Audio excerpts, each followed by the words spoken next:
Trey, it's interesting because I feel like on the inside of the church, we're fighting this historical context you talk about. In other words, we love the blessing of the cross, but we don't love to sit in it and realize this is what God's asking me to do, to die to myself and to live for him, whatever context that's going to look like for me.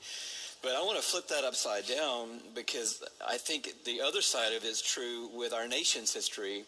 We understand the curse that was slavery, white people do, and we say that was bad, but we miss the blessing of slavery, that it actually built up the framework for the world that white people live in and lived in.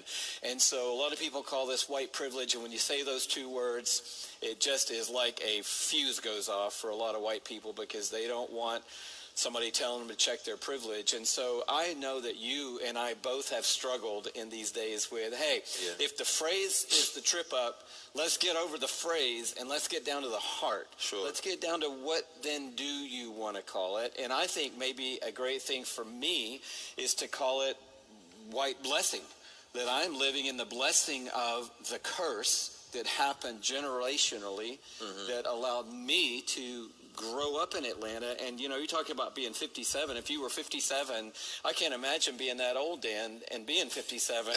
But I've said to our church, Lecrae, a few weeks ago, when I was born, the day I was born on Boulevard at Georgia Baptist Hospital in 1958, black people did not have equal rights in this city.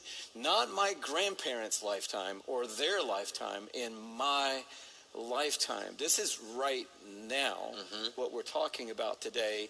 And